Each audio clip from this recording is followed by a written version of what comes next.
October pasture, beaten, brass and gold. Colt Bishop cut the engine on the John Deere his father had bought back in '72. 3 black Range Rovers pulled up on the far side of the fence. A woman stepped out and looked straight at him. "Hey, Flannel, you the help out here?" Colt didn't turn around. "Listen close. That rust bucket of yours is sitting on my future parking lot. Ride it home to whatever trailer you crawled out of and tell your boss the grown-ups are here now." 5 seconds of silence. In Dallas, Sterling Cross signed the survey order on Cordoba Meadows. The next morning came bright and cold, the kind of Texas fall that smells like dry mesquite and wood smoke. The Dusty Bell Diner sat on the corner of Main and Pecan in Cedar Bend, its windows fogged from the griddle, its booths half full of men in feed caps. A bell rang over the door. Camille Ashford walked in with the air of someone who had never once in her life been told to wait for a table. She took the booth by the window, set down a paper cup of coffee, and opened her laptop. The county appraiser was already late. She didn't seem to notice. Her phone rang and she answered before the second ring. "Closing Cordoba Meadows inside 90 days. Yes, it's on the calendar. Tell Sterling if he wants the easement language tightened, he can fly down here himself." Her voice was Dallas warm and Dallas impatient at once, the kind of voice trained to fill up a whole room. At the far end of the counter, a man in a flannel shirt was cutting pancakes into small pieces for a little girl with a brown braid. He didn't look up. He didn't need to. He knew that voice already. The second call came 3 minutes later, Sterling Cross. Colt could just make out the chairman's voice leaking faintly from the receiver, low and smooth. "The neighboring parcel matters, Camille. Talk to the holdout. Charm him if you have to. Offer 8 figures if it gets us moving. We need that water easement clean before the bond rating comes through." Camille rolled her eyes at her own coffee. "Sterling, he's a heck with a tractor. He'll sign for $2 million and a handshake. I'll have it on your desk by Friday." Daisy looked up from her pancakes. "Daddy, why does that lady talk so loud?"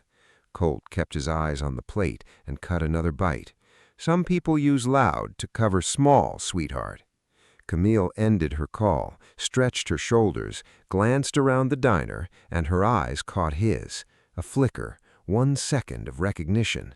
Her mouth didn't move, but the tips of her ears went the faintest shade of pink. She stood, walked over, and stopped beside his booth like she'd simply decided to.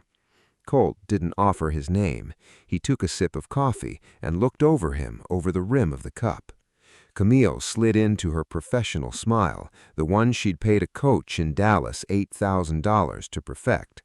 "I'd like to discuss your property line at some point. Would that work for you?"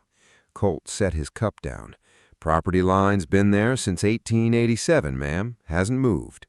She placed a card on the table, cream stock, dark blue ink, no logo, and walked out without looking back.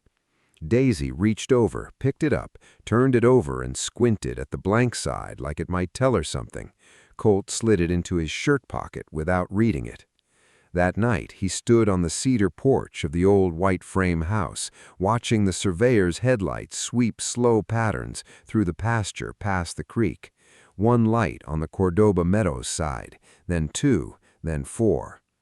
At 8 the next morning, Renata Cruz picked up her office phone in her 2-room law practice above the Cedar Bend hardware store.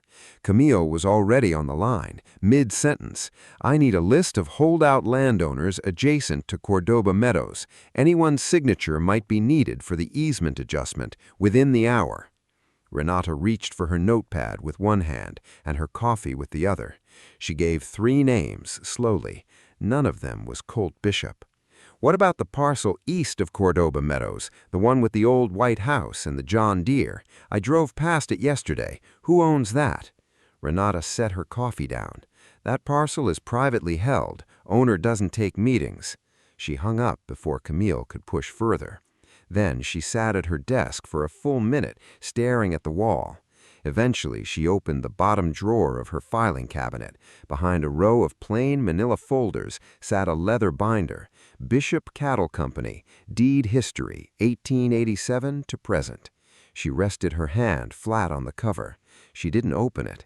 She pulled her hand back. 3 miles east, behind the horse barn, Colt climbed the wooden stairs to a loft he'd built himself the spring after Grace died. The walls held what looked at a glance like an ordinary rancher's keepsakes. They weren't. A framed agricultural economics degree from Texas A&M, Dean's List, a black and white photo of his great-grandfather receiving a deed from a Texas land office clerk in 1887, and a current hydrology survey color-coded by aquifer zone with Whitetail Springs marked dead center. The blue line of the flow ran east across Bishop Cattle Company land before it reached anywhere else. 14,000 acres of Cordoba meadows depended on water that couldn't legally move without his signature. Without Colt's name on a single page, not one drop crossed that fence. He picked up the phone. Baxter and Reed, Austin. Owen, pull the easement files. Every page Ashford Meridian has filed on the Cordoba Meadows deal in the last 6 months, today. That afternoon, Camille came up the long gravel drive of the Bishop place in her Range Rover, carrying a bottle of Napa Cabernet that had cost her $400 in a Dallas wine shop, holding it with both hands. Colt met her on the porch, took the bottle, set it on the counter, and poured her a glass of well water from the pitcher in the icebox. "Water here's older than the wine, ma'am. Try it first." She drank. Her expression shifted. Clean, faintly mineral, sweet on the back of the tongue. "Where does this come from?" "Whitetail Springs, 3 miles that way. Been running since before the state of Texas existed." A door creaked. Daisy came in leading Clover, the old Palomino mare, by the halter, and stopped short at the sight of a stranger in the kitchen. Camille, who had never in her life knelt down for a child, set her glass on the counter and lowered herself onto one knee. "Hi, I'm Camille. Who's your friend?" "This is Clover. She's old." "So am I sometimes." Colt watched. He didn't say a word. When Camille left, she paused at the open door of her Range Rover. "Mr. Bishop, what would it take for you to sign an easement on your own terms?" He went back inside. The door closed. That night, a courier delivered the file from Austin in a sealed accordion folder. Colt carried it to the loft and turned the pages slowly, one at a time, until he reached the one Owen had flagged with a yellow tab, a scanned internal memo dated September 14th. The signature at the bottom belonged to Sterling Cross. The subject, an engineered diversion of Whitetail Springs flow toward an Austin Metro water contract, a contract that by page 3 was worth $400 million over 15 years and would run the spring dry inside 7. Colt folded the memo. He looked at the clock. He spoke softly, to no one. Grace would have burned this place down before she let him have it. At 6 the next morning, the surveyors crossed the fence. Colt was already up. He'd been up since 4:30, same as every day since Grace died, sitting on the porch with black coffee while the sky over the live oaks turned from charcoal to peach. He saw the first white flag go in on his side of the line, then the second. He set his coffee down and walked out, calm and unhurried, boots kicking up small puffs of dust. He stopped 20 feet from the survey foreman. "Gentlemen, you're on Bishop land. I'll need you to pack up and step back across that fence." The foreman called Camille. She arrived in 20 minutes flat, blazer over a silk shell, new cowboy boots that hadn't yet learned the shape of her foot. "Mr. Bishop, my crew has authorization from Cordoba Meadows' cellar. If your fence line's in dispute, take it with the county." Colt said nothing for a beat. Then he pulled out his phone. "Sheriff Beckett, Colt Bishop, got 6 men on my property. Appreciated deputy when you've got a minute." Sheriff Lyle Beckett rolled up 12 minutes later in a county cruiser the color of dried mud. He stepped out, settled his hat, and walked past Camille straight to Colt. "Morning, Mr. Bishop. What have we got?" Camille noted the "Mr." She filed it away. The sheriff turned to the surveyors. He didn't raise his voice. He didn't need to. Within 10 minutes, the crew pulled their flags, loaded their gear into 2 pickups, and rolled back across the fence onto Cordoba Meadows land. Camille stood alone in the dirt, her blazer suddenly the wrong piece of armor for the country she was standing in. After they left, she didn't get back in her car. She walked to the fence and put both hands flat on the top rail. Colt joined her, slow. "Why's the sheriff call you sir?" "Because his mother was my 3rd-grade teacher. That's how it works out here." Camille didn't answer. From the porch, Daisy waved, a small hand, a small smile. Camille waved back before she'd even thought about it. She drove back to the motel in Cedar Bend in silence. In room 12, she opened her laptop and, for the first time, typed the words herself into the county database.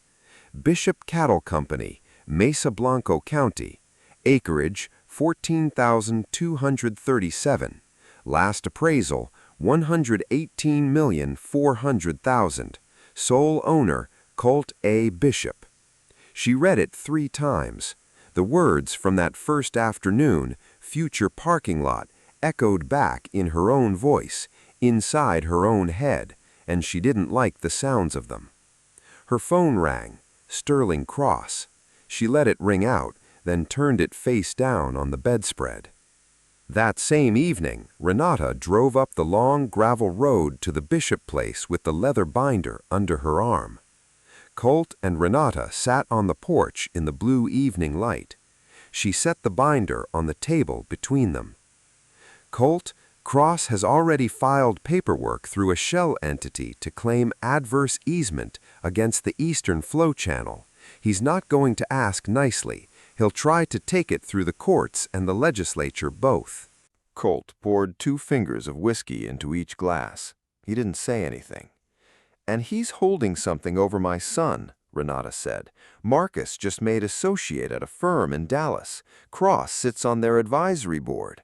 I can't be your lawyer of record on this one, Colt. I'm sorry." Colt nodded once. "You don't need to be. You just needed to come tell me. That's enough." 3 days later, Camille came back to the Bishop Ranch a 3rd time. No bottle this time. No contract, no tablet, no assistant. Instead, she carried a manila folder she'd spent the previous evening reading line by line in her motel room, her own company's draft of the Cordoba Meadows purchase agreement, the version with her signature on page 41. She'd read it twice at the airport before signing it 3 months earlier. Last night, she'd read it slowly, the way Grace used to read seed catalogs, and found on page 28 the clause that quietly granted Ashford Meridian the right to redirect surface flow from Whitetail Springs. She had signed it without understanding what she was signing. Colt was at the kitchen table when she came in. He poured her a cup of coffee without asking. "If I told you the deal as written would dry your land out inside 5 years, would you believe me?" He slid the cup toward her. "I'd believe you were starting to see it." She sat down, set her purse on the floor, didn't reach for a laptop she hadn't brought. Daisy padded in barefoot from the front room with a sugar cookie wrapped in a napkin and held it out. Camille took it in both hands like it might break. "Thank you, Daisy." "You're welcome, Miss Camille." After the coffee, Colt did something he hadn't done with another adult in 4 years. He stood, took a barn jacket off the peg by the door, and held the door open. "Come on, I want to show you something."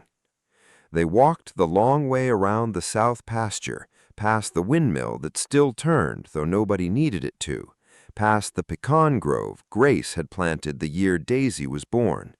At the top of the rise, behind the barn, beneath a single live oak older than any deed, sat a piece of granite the size of a saddle, low and gray, no inscription but a name and 2 dates.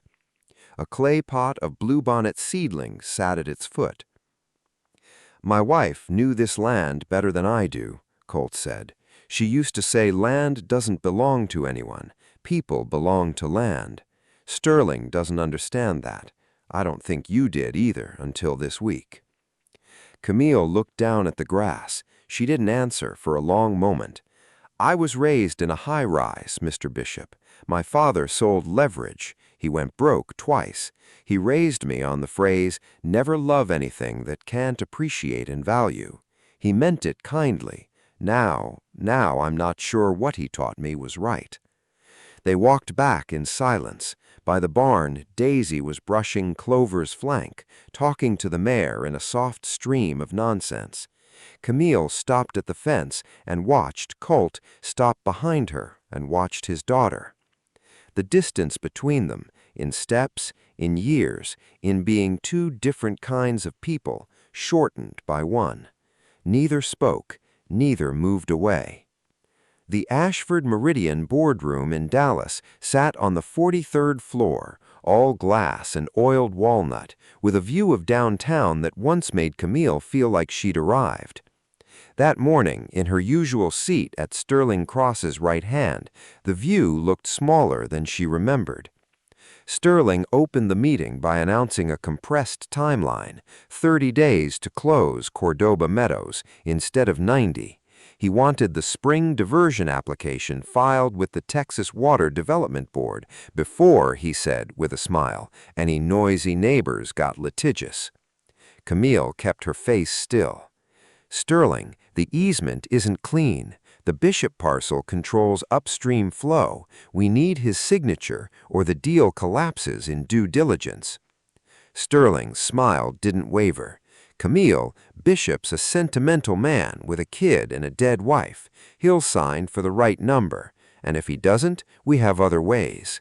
He stood, walked around the table, and laid a hand briefly on her shoulder as he passed. "The grown-ups are handling it now." Camille didn't move. She knew that sentence. She'd used it herself, on a junior analyst 8 months back, on a contractor in Cedar Bend only 3 days ago.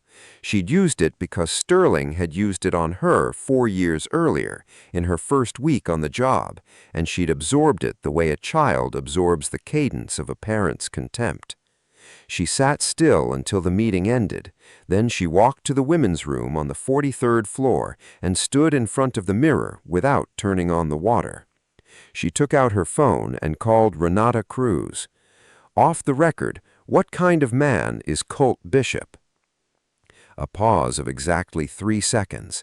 "The kind you don't try to fool twice." Camille put the phone away. That night she drove south. No call to her assistant, no packed bag. 3 hours in the dark, the Dallas skyline falling away behind her, and she pulled up at the gate of the Bishop Ranch at 1 in the morning. Colt was still awake, in the tack room fixing the cinch on Daisy's saddle for the morning ride. He saw headlights through the kitchen window, walked out, opened the gate, and waited. She got out of the car and left the keys in the ignition. "I'm not here as a buyer, Mr. Bishop." He looked at her a long second, then opened the gate wider. "Then come in, Miss Ashford." As she stepped onto the gravel, her phone buzzed. Unknown number. A photograph. A young man in a graduation cap and gown. A Texas A&M Law School logo behind him. Beneath it, 6 words. "Ask your friend Cruz to stay out of this. S.C." She read it. Her hand closed around the phone. She didn't show Colt. He didn't need to. He saw the change in her face and didn't ask. He only tipped his head toward the porch. They sat there until the sky went gray. In the morning, they drove together to Cedar Bend Feed and Tack, a long, low building on the south edge of town with a wooden bin of bulk oats by the door and a hand-lettered sign, "No credit, no exceptions. Sorry, Grandma." Gideon Frost had owned the store 46 years. He was 78, lean as a fence post, and hadn't missed a workday since his wife's funeral in 2004. He looked up when the bell jangled, grinned at Colt, then looked past him at Camille, slow and assessing, the way a horse trader sizes up an unfamiliar mare. "This the Dallas lady I've been hearing about?" "That's her," Colt said. Gideon wiped his hands on his apron and spoke straight to Camille, no edge but no soft cushion either. "Miss, your chairman came through here back in '19, same shoes, different face. Tried to buy out your boy Colt. Colt said no. Cross said he'd find another way." Camille didn't flinch. She held his eyes. "Mr. Frost, do you know what kind of way he meant?" Gideon smiled very slightly and gestured for them to follow him into the back room. It smelled of leather oil and old paper. Gideon crossed to a tall green safe bought used from a defunct bank in San Saba in 1961, spun the dial, opened the door, reached past a stack of sale records, and pulled out a soft-cornered brown envelope. Inside was a photocopy of a meeting transcript dated June 11, 2019. Sterling Cross, then a senior partner at a Dallas land acquisition firm, and the deputy commissioner of the Texas General Land Office. The subject? A contingency plan to be activated only if the Bishop parcel couldn't be acquired through private negotiation, to pursue an eminent domain taking on behalf of a public-private water infrastructure consortium. Both signatures, a date stamp, and the small embossed seal of the Deputy Commissioner's office. The original had vanished from the State Archive in 2020. This was the only copy. My nephew worked in that office, made a copy before they cleaned out the cabinet, passed away the year after, but he left it to me. Been waiting 7 years to hand it to somebody who'd use it right. He passed the envelope to Colt. Colt passed it to Camille. Her fingers closed around it, trembling faintly before she steadied them. It was enough. With Camille's testimony to corroborate it, it was enough to void the Cordoba Meadows purchase, remove Sterling Cross from the board, and open a federal conspiracy investigation that would run for years. On the drive back, Camille didn't speak. Colt drove the '98 Ford F-250 with one wrist on the wheel. At the second cattle guard, he eased to a stop and let the engine idle. "Miss Ashford, you can hand that paper back to Gideon right now and pretend you never saw it. Drive back to Dallas, sign the deal. Nobody would blame you." She looked down at the envelope in her lap, didn't look up. "I'd blame me." Colt nodded once and put the truck back in gear. "Then we go to Austin Monday." It was the first time in 3 weeks of conversation he'd used the word we. Camille noticed. She didn't remark on it, just turned to the side window, watching the live oaks run past in long, uneven rows without really seeing them. When they pulled into the drive, Daisy came running from the barn in her small boots, braids swinging, and didn't slow down, wrapped both arms around Camille in one short, complete hug, then let go before Camille had time to react. "You're back." "I'm back," Camille said, and her voice wasn't the voice she used on the 43rd floor. Colt watched from the porch, hands in his flannel pockets, and stayed there a long moment before stepping down to meet them. Monday morning was cold and clear. Colt drove the F-250 south on Highway 281 with Camille in the passenger seat, the brown envelope and a thicker folder of her own materials wedged in a leather briefcase between them. Daisy was at the cruise house in Cedar Bend, where Renata had promised pancakes, fairy tales, and a slow morning brushing the neighbor's pony. Somewhere south of Marlar Falls, they began to talk. 20 days within a few miles of each other, and they hadn't really talked yet. "My father went broke twice, once when I was 9, once when I was 15. He raised me with a phrase, 'Never love anything that can't appreciate in value.' He meant it as kindness." Colt kept his eyes on the road. "My wife wrote her senior thesis on Whitetail Springs, range ecology, fall semester of '92. That's how we met. I was a junior. She was a senior. She asked if I knew anything about my own water. I said no. She said, 'Well, that's a shame.' I said, 'Maybe you could teach me.'" Camille smiled at the windshield. "She'd have liked you," Colt said. It was the first smile of the trip that didn't have anything to sell. They reached Austin a little past noon. Owen Baxter was waiting in his corner office on the 18th floor of a stone-faced building 2 blocks off Congress Avenue, sleeves already rolled. He read the frost envelope without a word. 90 seconds passed. He set it down on the blotter. "Colt, this is enough. This is more than enough. We file Wednesday." Camille cleared her throat. "Mr. Baxter, if I voluntarily resign from Ashford Meridian and turn over internal documents as a cooperating witness, can we file Tuesday morning?" Owen looked at Colt. Colt looked at Camille. Camille looked at the bookshelf behind Owen's head and didn't look away. "Tuesday morning," Owen said. That night they took separate rooms on the 8th floor of a hotel on West 6th Street. At 10 o'clock, Colt knocked on the door of room 812. When Camille opened it, he held out a green glass quart bottle of water, hand-corked, already sweating with condensation. "Helps you sleep. Grace used to swear by it." She took it, held it in both hands. "Why are you doing this with me, Colt? You could have done it without me." He thought about it. "Because you turned around. Most people don't." He closed the door. She stood in the middle of the room with the bottle for nearly a minute. Then she poured a glass, drank it slowly, sitting on the edge of the bed, didn't check her phone, didn't open her laptop once the glass was empty.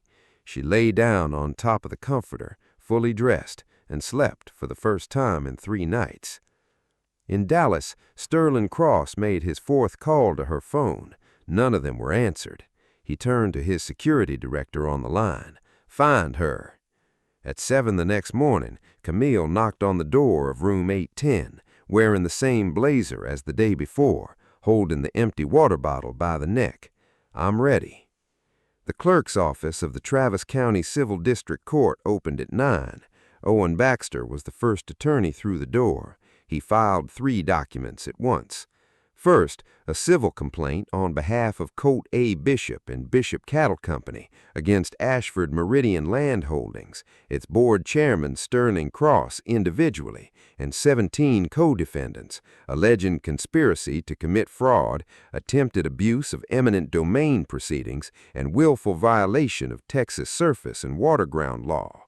Second, Camille Ashford's sworn affidavit as a cooperating witness. Third, a sealed packet of internal Ashford Meridian emails proving Sterling had personally drafted the diversion clause, knowing exactly what it would do. The filings were public by 10. By noon, the Dallas business press had the story. By 1, Ashford Meridian had lost 41% of its market cap. The board convened an emergency session at 2 and voted 7-1 to remove Sterling Cross effective immediately. Sterling cast a lone dissenting vote against himself. At 4, the Dallas field office of the FBI opened a formal fraud and conspiracy file.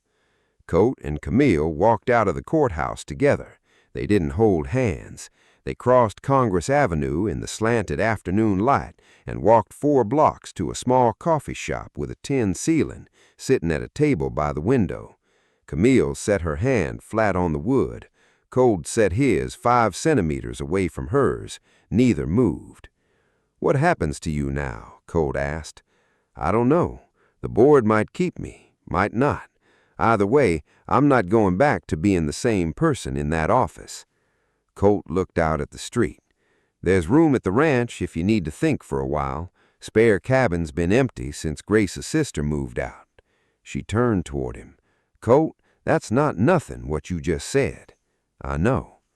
On the long drive back to Cedar Bend, her phone rang, a number she recognized as the board's outside counsel. She put it on speaker, low, and listened. They were offering her the interim chairman's seat, doubling her base, asking her to take Ashford Meridian through the cleanup and out the other side. "I'll think about it," she said, and ended the call. Colt glanced sideways. "You're considering it?" She looked out at the dark line of the hill country to the west. "I'm considering whether I want to spend the next 10 years undoing what Sterling built or do something I haven't done yet." Colt didn't ask her what that something was. He didn't need to. He just kept driving. For 2 weeks, Camille stayed in the cabin behind the main house. One room, a stove, a tin roof Grace's sister had repainted green in 2020, a porch with 2 cane-bottomed chairs.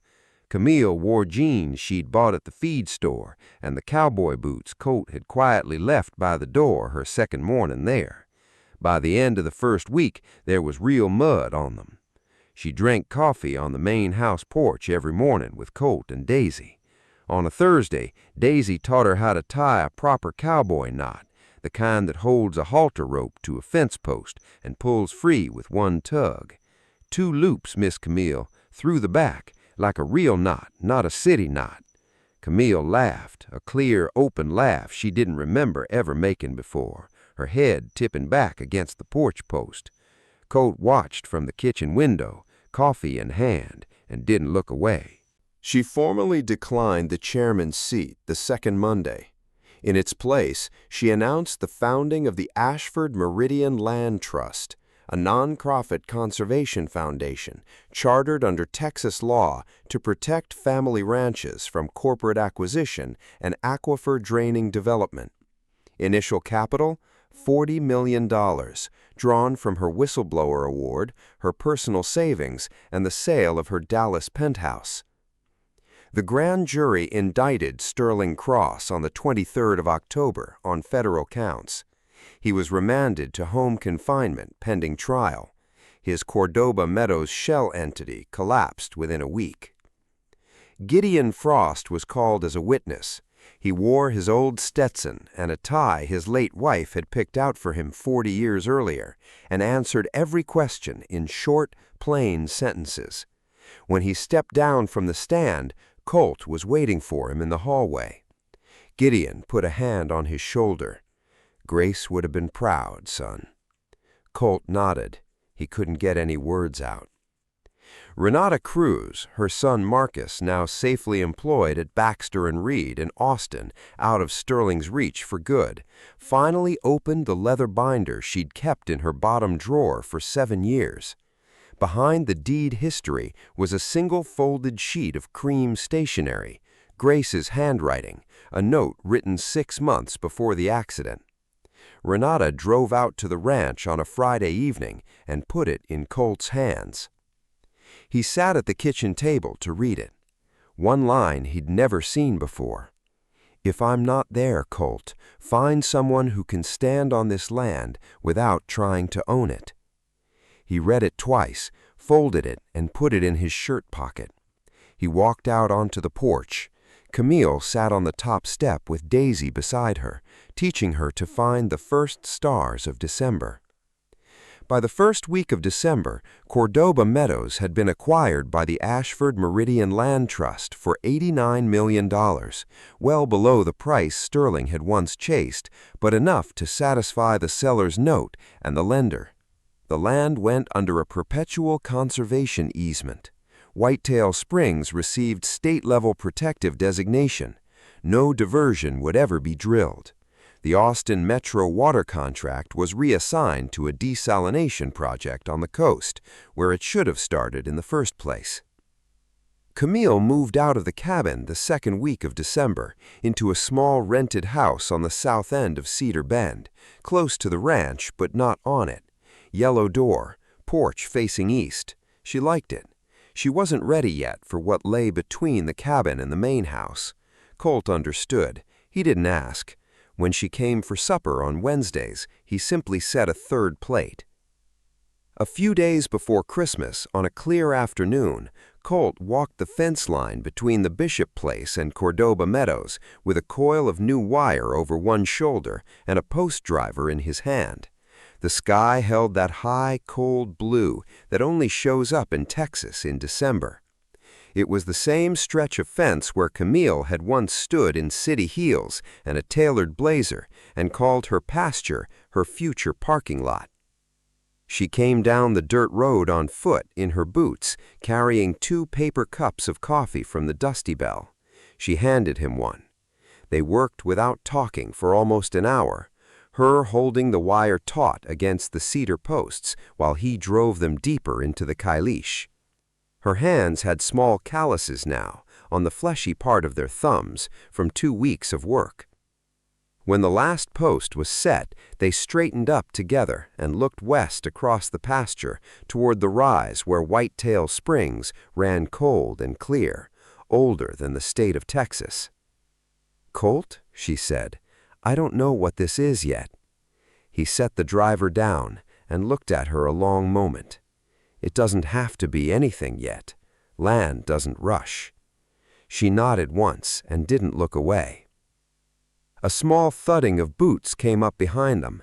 Daisy was leading Clover by the halter, braids swinging, cheeks pink from the cold. She walked straight between them, slipped her right hand into Camille's left, her left hand into Colt's right, and turned the 3 of them gently to face the spring. The water was still moving. It had always been moving. It would keep moving, long after all 3 of them, after the fence, after the wire, after whatever names anyone ever wrote on any deed. Colt felt his daughter's small fingers tighten around his own.